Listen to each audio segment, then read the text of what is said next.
Good evening. Today, a land summit convened to discuss the Jubilee administration's promise on land. However, the big elephant in the room left unsaid matters to do with historical injustices and the implementation of the TJRC report. Tonight, on Monday Night News, we focus on President Uhuru Kenyatta's promise on resolution of land issues in the country. Was it enough? And that's why on our big question today we're asking you, has the Jubilee government kept its promise to resolve land issues? Has the Jubilee government kept its promise to resolve land issues? We'll have an in-depth coverage of this with our stories tonight focusing on this very issue. Please send us your thoughts. The number is 22155. You can also send us a text message to, that's the number 22155, and on Twitter. It's at KTN News and at Yvonne Okwara. That and much more in our top stories tonight.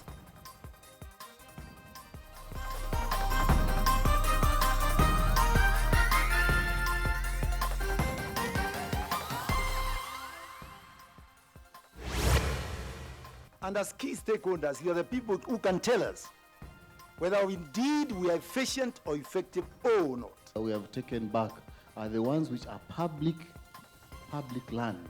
The nagging land question in Kenya. Will it ever be resolved? Hiyo report tulipokea na Kibaki tukiwa sisi tunaondoka kwa serikali. Tulikuwa tunangoja serikali iweke pesa ya kuimplement your report. We tell you why the TJRC report remains a thorn in the flesh of the Jubilee government. And new research says Kenyans rate corruption in government at 90%. There are another 12 persons who are offering tuition to students. Also tonight, 12 Siaya teachers nabbed over secret tuition classes.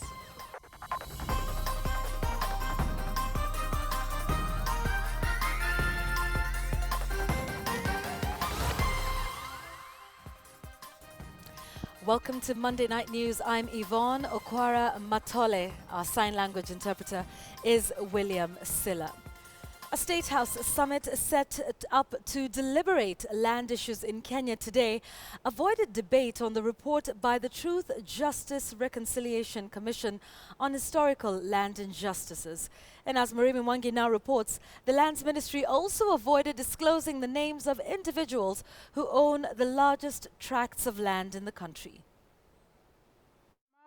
For over 3 years now, the Jubilee regime has been grappling with the headache of historical land injustices.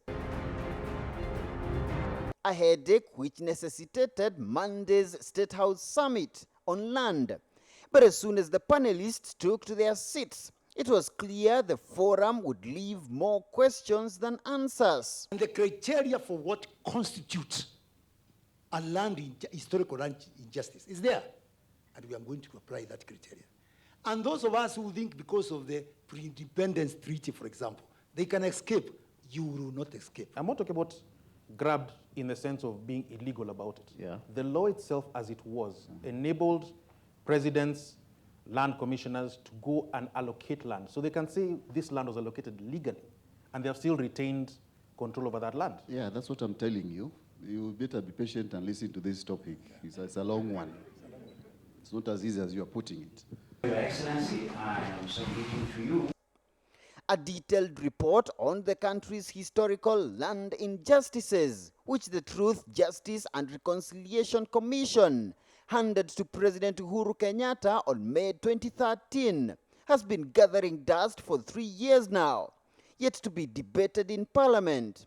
At the State House Summit, the TJRC report was again not among the priority items for debate. The Commission found that the willing buyer, willing seller, land tenure approach was grossly abused and is one of the major factors causing disinheritance and landlessness, especially in the coast. There is a very famous total minister who currently has a title deed to a hospital, public land on which there is a hospital, a AP's camp, a court, a fire station, and we then looked at a prison of, I think, over 600 acres that had been allocated to him.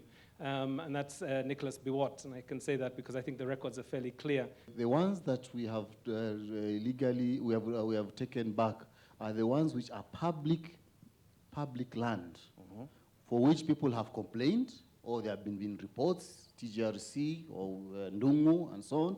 Those are the ones that we have taken back. But the Lands Ministry was quick to take stock of what Cabinet Secretary Jacob Kaimenyi said were key milestones in land reforms, including ongoing efforts to digitize all land registries to curb land-related fraud. And as key stakeholders, you are the people who can tell us whether indeed we are efficient or effective or not. There are some members of staff who have been at one station for 20 years.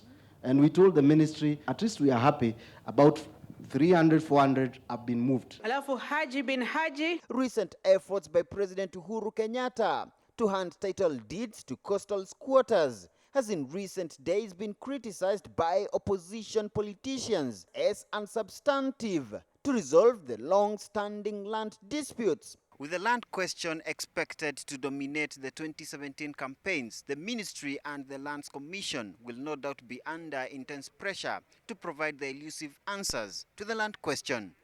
Muremi Mwangi, KTN News, at State House in Nairobi. The Jubilee administration took over power with a promise to deal with land issues, key among them the issuance of title deeds. So far, the government says it has issued 2.4 million titles. But critics who laud the government over the initiative say the government is yet to provide the much sought-after answers to the land question. With unresolved historical injustices and emerging disputes over land, for decades, land in the country has remained an emotive issue and a headache for successive governments. But when the Jubilee government took over power, it was with a promise to address one of the biggest land issues, issuance of title deeds. With less than 6 million titles issued since independence, the Jubilee administration had an ambitious plan to issue 3 million titles. So Jubilee was promising almost 2/3 of that within 5 years. Remember, the other one have taken over 50 years. On that, even critics of the government on land matters agree much has been done. If you put that against 3 million titles promised, Jubilee scores a straight A. But questions still linger. If you have given 2.4 million titles, please break it down. Let us understand who have got these titles so that we know that what you are addressing were the people who are desirous for their lands to be formalized. The government has moved to address some issues. The much-touted reforms at Athi House were initiated with an audit of files at the Central Registry. A community land law, which is set to govern any dealings and transactions on community land, is now in place. But critics say a lot more remains on the Jubilee to-do list. Jubilee has addressed the symptoms of the land questions. Issues over the 99-year leases, land grabbing, settling of land disputes, historical land injustices, and the ceiling on land ownership are some of the issues that are yet to be addressed, issues that have been outlined several times. They are in the National Land Policy Report or document. They are in the Constitution. They are in the Ndungu report. They are in Njonjo report. You can even go back to Sam Morris Carter report. Have we dealt with those issues? No. Why not? Despite its ambitious promise and provisions of the new constitution on land, the government may have missed out on a golden opportunity to deal with the land question. I think this government has had the biggest opportunity. People cooperating, the laws are in place, the policies in place. The issue is put your money to where your talk is. Let the government commit money to implementing what is already the blueprint. With less than a year to the general election, land may once again be among the top campaign issues. But with land issues dating back to independence years, many of the much sought after answers to the land question may not be forthcoming soon.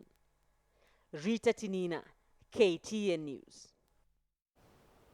So let's remind you of our big question tonight right here on Monday Night News, and it's all to do with the issue of land in the country. We're asking you, has the Jubilee government kept its promise to resolve land issues? 22155 is our SMS number. Start with a yes or no. Please leave us your name and your location as well. And then also you can tweet us at KTN News and at Yvonne Okwara. The hashtag tonight is Monday Night News. I look forward to hearing from you, your thoughts on that one. Now, it is not surprising that the TJRC report keeps popping up time and again. The report was a product of the Truth, Justice and Reconciliation Commission, established as part of Agenda 4 of the National Accord after the post-election violence in 2008, seeking to provide long-term solutions. So let's revisit the highlights of that report as compiled by Duncan Hayemba.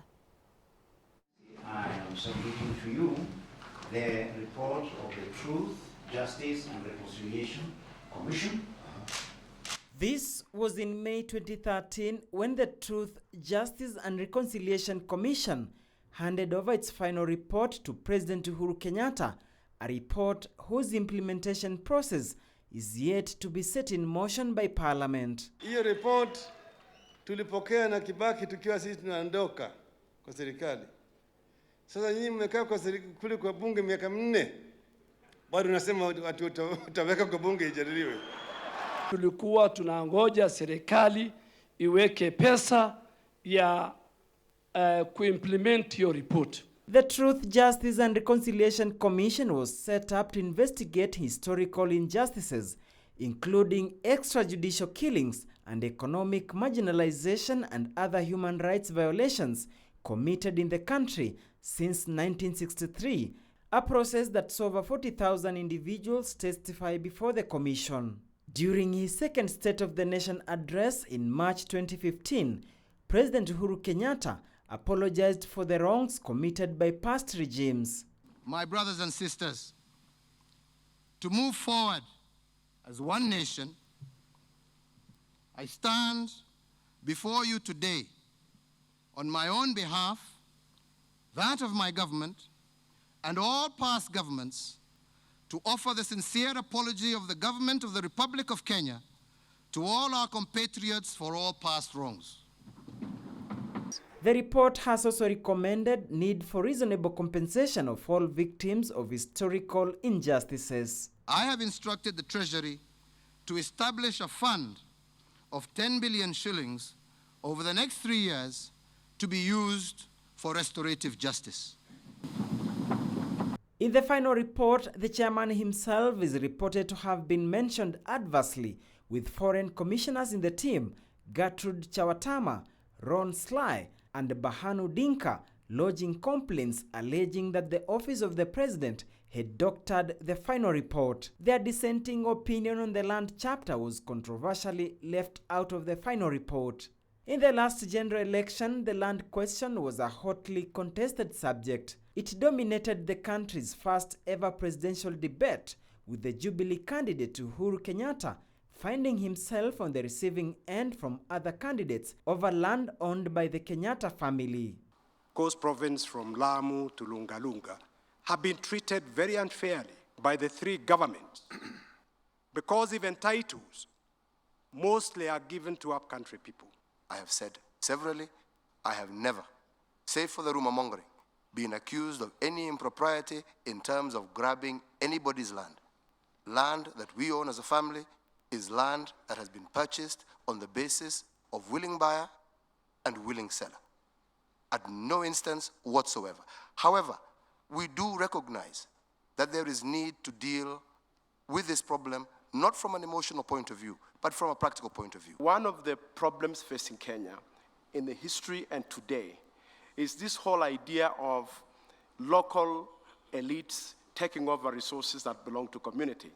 For example, when you bring the concept of willing buyer, willing seller, how exactly do you do that in absence of safeguards in a country where economic disparities are huge? Taita Taveta, his family and one Basil Criticals literally own most of the land. And recently, he is reported as having given the Tavetas 4,000 acres. Now, how would he deal with that issue? Because the Tavetas need to be rescued from being squatters in their own place. And these are the issues that we are raising when we talk of a person whose family owns maybe the largest tracts of lands. Half may be an exaggeration to drive the point home, but the largest landowner, how do you resolve that? In the previous parliament, of which Ms. Karua was a member, I think that question was raised, and the answer is clear. And the question was raised as to who are the largest landowners in this country. My name and the name of any member of my family never appeared on that list. So I think we need to clarify that first. The second aspect is it is indeed true we do own land in Taita Taveta. We own 30,000 acres as a family in Taita Taveta. He's mentioned it, that's correct. But in no way do we own, as they say, the province. The largest landowner in Taita Taveta County is actually the government of the Republic of Kenya and also the trust lands that are there. If Kiambu, where he comes from, the residents are complaining, can he take charge of this country and work on land issues in the 47 counties? It is not just in Kiambu that we have a problem with land. We have a problem in land in every single one of our 47 counties. And I believe that is why land was a critical component of our new constitution. That is why we have now the National Land Commission that has been given the mandate to look into issues of historical justice, to look into issues of grabbed land, to look into issues of land use. In defense of my brother, Uhuru Kenyatta, he was just an innocent inheritor. He did not commit the original sin. And I think the country should sympathize with him. But the issue is that there was a betrayal of the freedom fighters, the original freedom, the struggle. Those who sacrificed most were completely abandoned by the leadership. And that's the reason why this issue has remained a contentious issue for all this time. The Jubilee regime has tried tackling the land problem, especially at the coast, with President Uhuru Kenyatta giving out land titles to squatters in Mombasa and Lamu counties. Latest efforts being January this year, whereby squatters encroaching on the controversial expansive Waitik land in Likoni were given titles. The TJRC report touched on many subjects, but land remains the most emotive of them all. And just like in the last general election, the land question will no doubt be a big political fight, and the Truth, Justice and Reconciliation Commission's report could be the flashpoint. Duncan Hemba, KTN News. All right, so I want us to revisit a conversation that we had last night on Checkpoint. We were talking about the state of economy as well as joblessness in the country. Now, it is interesting because there's a research that's been done by the Pew Research Center focusing on three of the biggest economies in the continent. That's South Africa, Nigeria, and Kenya. It's called Widespread Discontent with Economy Corruption in Key African Nations. Now, we focused on Kenya just to make it a little interesting and to tease out some of the issues we were discussing yesterday. Now, here is what it says. And of course, it's sort of a mixed bag. Kenyans are a little upset about which way the economy is going, but they're still hopeful. So take a look at this one here from the Pew Research Center, talking about 56% of Kenyans in general dissatisfied with the way things are going. However, look on the bright side, this is an improvement because this was the level of dissatisfaction in 2015, 75% at exactly the same time this survey was taken a year ago. So looking like things are a little bit better. But when we break it down and talk about the economy, which is something, an issue that is big right now in the country, 53% of Kenyans surveyed by Pew Research said the economy is bad, with about 26%, this is a small typo here, with about 26% of this 53 saying the economy is actually very bad. And 46% of those who are surveyed think the economy is doing well. That's just a little less than half. So let's break it down a little further now. What is interesting, though, is that more than half of the population are unhappy with the way the economy is going. But here we go. Here's another one. They are still optimistic that the economy will improve in the next 12 months. It gets even more interesting because when they were asked about their personal finances, they said they're somewhat or very good, and that's a little bit over half there as well. So some interesting figures. Optimistic about which way the economy will go and also about their personal finances despite worrying about the economy of the country. So, while Kenyans are optimistic that the economy will improve over the next 12 months, and while they're somewhat happy with the state of their personal finances, these are some of the issues that they are most concerned about. No doubt, corruption is at the top. 91% of those surveyed say corruption is a big problem in the economy, in the country in general. And another 87% of those surveyed decry the lack of employment opportunities in the country. Now, they were also concerned about other issues like crime and poverty. 86% thinking poverty is a big problem, and another 82% concerned about crime in the country that is Kenya. So, the state of joblessness, again, is something we need to focus on. Right, and the Pew Research actually went into this one. And when asked them, those who were surveyed, what do you think are the causes of joblessness in Kenya? In fact, we asked you this very question last night on Checkpoint, and no surprises here again. 64% say the reason many are jobless, the reason the rate of joblessness is high in the country is because jobs are going to people with connections, as we have seen in the allegations of a scandal in Afia House and certain people being linked to that scandal there with 5 billion shillings. And here's another one. Discrimination based on ethnicity, certain tribes getting jobs, others not. Well, it goes on to say a little bit more. The state of education, development economist Anzetse Were talked about this as well, talking about the skill set of those who are going into the labor market. Another 64% believe that schools are not teaching the required skills. And again, this is all interesting because it's a mixed bag, and there is optimism that things will improve over the next week. So it just tells you about how the economy is something that is big, that is being discussed here in the country. So this Pew Research is obviously some numbers that we'll continue to crunch for you right here on KTN News. You're watching Monday Night News. We want to remind you of our big question tonight. And we're focusing on the land issue in the country, and this is to do with the land summit that was held today at State House. We're asking if you think the Jubilee government has kept its promise to resolve land issues. I'll be getting to your feedback in just a moment. Remember to use the hashtag Monday Night News on social media. SMS number is 2215. We're taking a break right here on Monday Night News. Here's what's coming up. 12 Siaya teachers nabbed over secret tuition classes.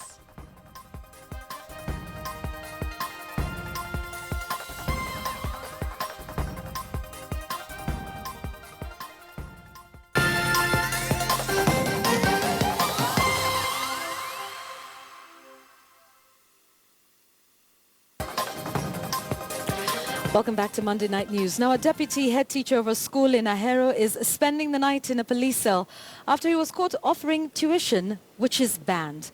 The teacher was arrested along with 12 others after Education Principal Secretary Dr. Beleo Kipsang stormed St. Anne's Ahero Primary School and discovered that the teachers are engaging in the outlawed tuition classes.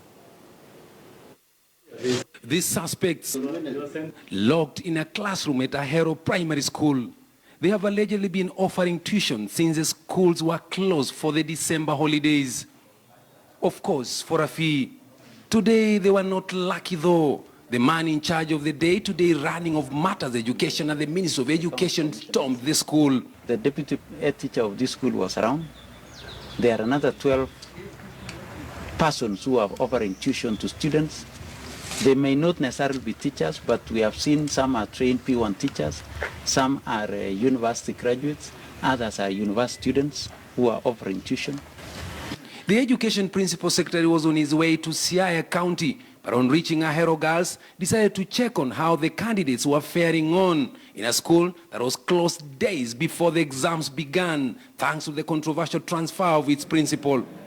But then he saw pupils and students entering and leaving Ahero Primary School that is adjacent to Ahero Girls High School. I've had consultation with the CEO of Teacher Service Commission. The deputy head teacher of this school has been interdicted for being involved in tuition, and him being the head of the school now, because we are informed the head teacher of this school is an examiner and is in Nairobi she's in Nairobi marking examinations. But we shall still follow up with the head teacher also. Kisumu County has so far done very well to see to it that, in line with the commitment of the government of the day, we regain the lost glory in terms of examination credibility in this country. Initially, Dr. Belio had toured Nyabururu Girls in Kisii County, where he announced several measures aimed at curbing exam cheating. From now onwards, government will only allow private candidates to register in their respective regions.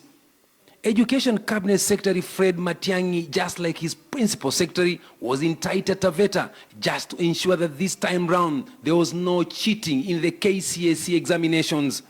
Tutaingia mashinani kuhakikisha kwamba hiyo mikakati hakika inafanya kazi, na pia kuzungumza na wenzetu, walimu wakuu, viongozi wa elimu, wazazi, walimu na watoto wetu ambao wanafanya mtihani, kupata pia maoni yao. The two have made impromptu visit to several schools across the country since the exams began, and so far, so good. Rashid Ronald, KTN News, in the county of Kisumu. The trial against former Judiciary Chief Registrar Gladys Boss-Shillay and her co-accused continued today at the Milimani Law Courts over charges of abuse of office. Caroline B. has those details.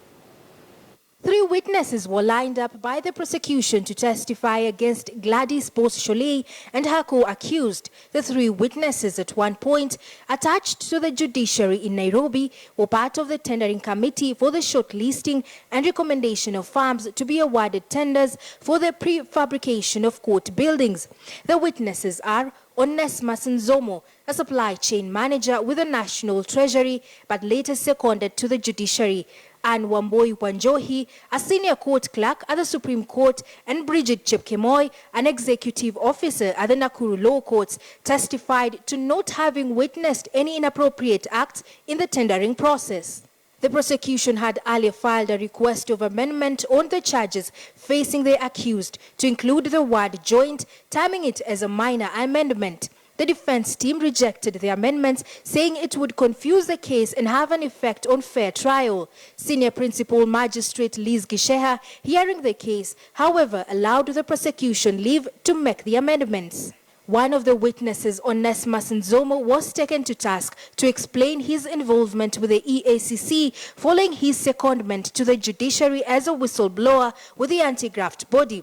Nzomo could not provide relevant documents on his role at the EACC. The cross-examination is set to continue Tuesday, with other witnesses having been lined up for the case. Caroline B., KTN News.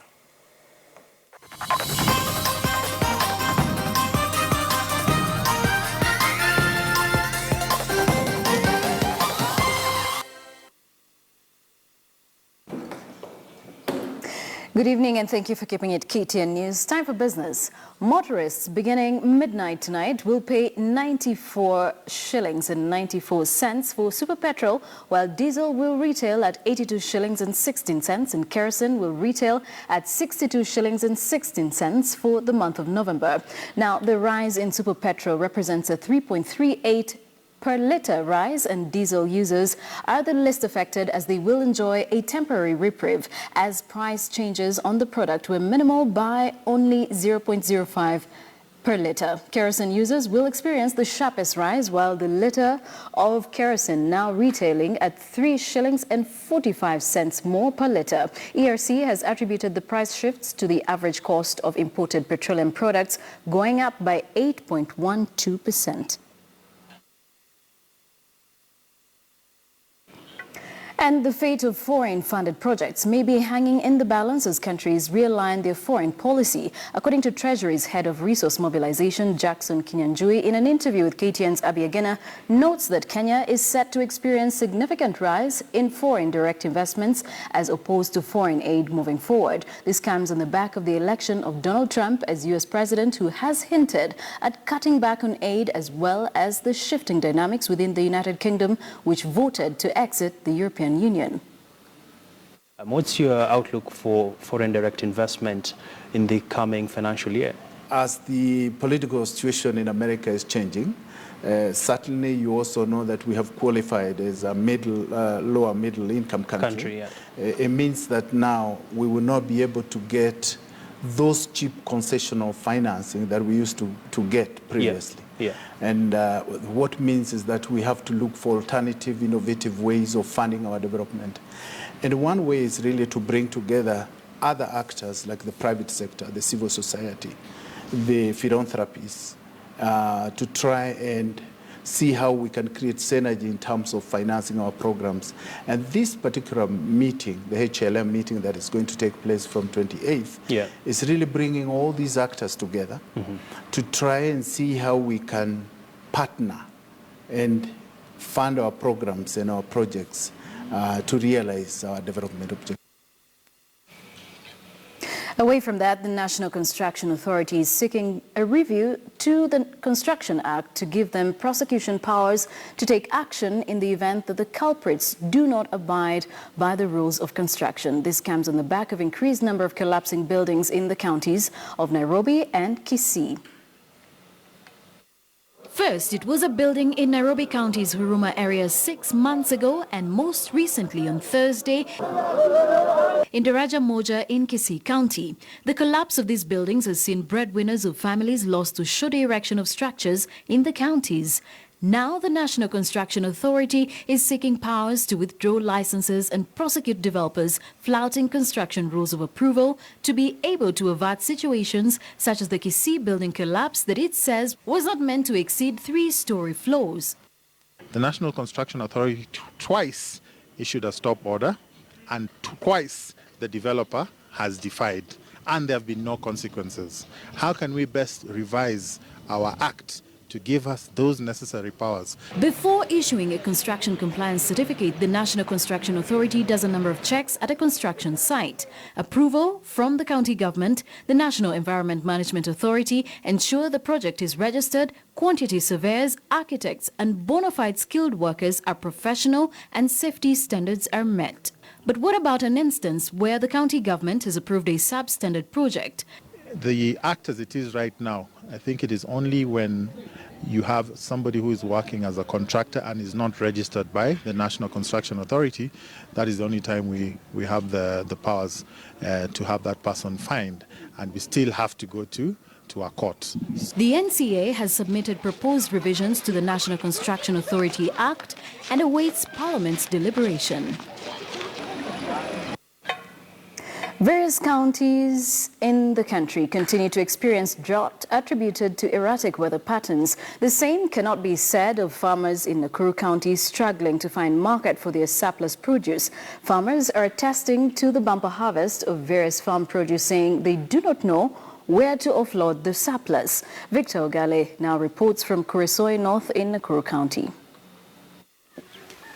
This is the clearer and more visible picture of the harsh reality farmers are experiencing in Kuresoi North, Nakuru County. Crops rotting and remain unharvested due to sharp fall in demand. David Juma is one of the farmers struggling to find market for his potatoes, peas, beans and wheat. Due to poor market prices in Nakuru County and the country, David has found it more rewarding to export his produce to Tanzania, where he believes a ready market awaits. Yet, even there, he is exploited by middlemen. Maybe broker anaweza maybe price ya market na yenye ananunua hapa ni tofauti. So hiyo ndo changamoto kubwa yenyewe tunapitia. Maybe kama ni rainy season. Okay, price ya viazi itapunguka, maybe kutoa kuanzia hapa mpaka kwa shamba, mpaka barabara inaweza cost karibu 200 shillings. So unaona at least hiyo ni loss. Najua hii watu ya Kenya wanashona gunia kubwa, tena bei yake si mzuri. Sasa tuna prefer kuweka hizi sababu tena hizi si kubwa na wanachagua mzuri. Sababu kama hii vile imepiga haikutoka kitu. Sasa ukiangalia mbegu si unaona vile iko sasa. David's 15-acre piece of land covered with wheat is ready for harvest too. But he says the current market price of 2,000 shillings per 100-kilogram bag does not give him any value addition. 100-kilogram bags of wheat retailed at 3,000 shillings. A few miles away in Mukinai village, Molo sub-county, Nicholas Kago, a seasoned maize farmer, has harvested over 150 bags of the produce. But Kago, a father of 3, says he has no choice but to sell the produce to brokers who purchase a 90-kilogram bag of maize at 2,000 shillings, away from the expected 3,500, 1,500 shillings lower compared to his cost of production. Watupandishie bei. Manake wakishatupandishia bei hata brokers nao pia wapandisha bei. Lakini sasa hii serikali bei ikiwa chini hata mabrokers pia huwa chini zaidi. Sasa ndio watatufinya kabisa, ndio tunaumia. Ukitaka kugharimia ile matumishi umetumia kuanzia mwanzo, kulima, kuvuna, yani kulima, kuchimba, kuja kupanda, kuja kupea watu kibarua kulimia, mpaka kuja kuvuna na mandawa, mafertilizer. Mandawa ingine tunapiga ya hii ni madudu inakula miti ya mahindi. Some cabbage farmers in Mount Narok are now feeding their livestock on vegetables to stop further rot in the farms, a situation worsened by the poor road network in the area.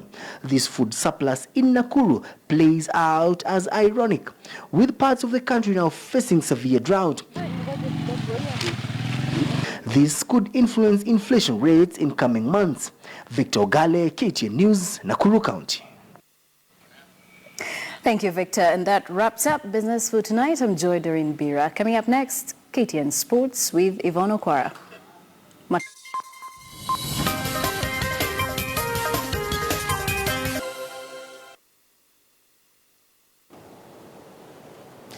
National soccer team Harambee Stars takes on Liberia in an international friendly match, with Liberia's head coach James Deba promising to silence Kenyan fans. The Lone Stars jetted into the country on Sunday and are ready to take on Stanley Okumbi's Chargers, who are buoyed by a string of positive results. Stars beat Mozambique 1-0 at the Moi Sports Centre Kasarani and are now hoping to go one better by beating the Lone Stars. Stanley Okumbi's boys will be relying on Tottenham Hotspur's midfielder cog Victor Wanyama. However, Deba says Wanyama will be well marked out of the match and that Stars do not cause him any sleepless nights. Basically, I saw the last two games they play against Guinea-Bissau. Yeah, I made my conclusion based on the two games I saw. Victor is only one player. Victor is only one player. Football is 11 players. And one player can make a difference at times on a given moment of the game. But Victor is an ordinary player for me, you know. He's an ordinary player. Victor is an ordinary player, he says. Well, we'll see about that. Skating is becoming a popular sport in Mombasa, with a sizable number of sponsors chipping in to help the youth. On this day, over 200 children converged at the Treasury Square in Mombasa to compete in something that is turning out to be one of the most fastest developing sports. The participants were drawn from Mombasa County, Kilifi and Kwale counties. Officials of Coast Sports Federation said they're introducing the sport in the area to kill boredom and idleness amongst the youth during the ongoing long holidays. In East Africa, Kenya is the only country in the region that has taken part in the World Roller Speed Skating Championships in the 2008 event in Spain and the 2013 Championships in Belgium. Organizers say they have planned several tournaments to make sure the sport is popular.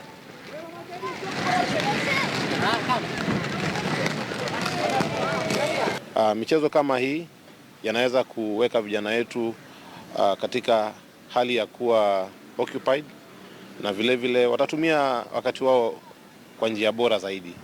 Na pia mchezo wa roller skating ukipata support ya kutosha, tutaweza kuwa na mashindano makubwa ya kitaifa na kimataifa ambayo yanaweza saidia vijana wetu wajiendeleze kimaisha.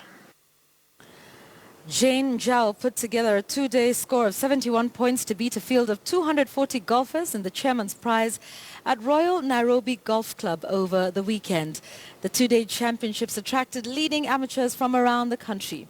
Playing off handicap 7, Zhao started off with 33 points on Friday, and a fine 38 points over the weekend saw her win the Communications Authority of Kenya's sponsored tournament on countback from men's winner Jones Kimeo.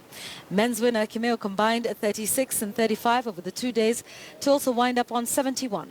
Ken Otieno secured the runner-up prize in the men's section with a combination of 37 and 33, beating Benson Wangalwa 39 and 31. National Super League. This sponsorship has provided a team of 24 young men aged between 17 to 24 years with an opportunity to not only nurture their talents but also make a living of their skills. The authority has also been active in hosting and in sponsoring golf tournaments. I'm gratified to note that the authority has hosted a minimum of 4 golf tournaments in a year. Egypt defeated Ghana 2-0 in Alexandria on Sunday to go top of their 2018 World Cup qualifying group.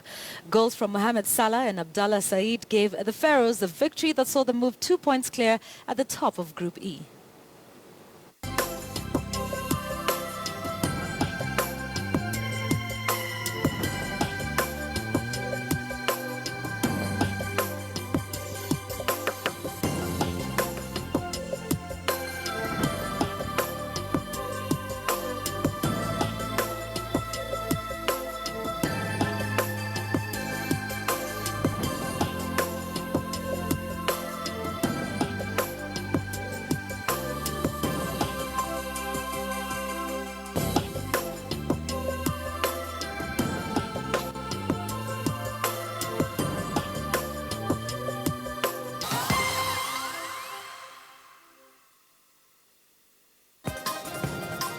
All right, so tonight on Monday Night News, we'd asked you whether you believe the Jubilee administration is doing enough or has done enough to resolve the land issues in this country. This is on the back of the land summit that was held at State House this morning. Do you believe that the Jubilee government has kept its promise to resolve land issues? The poll results are in.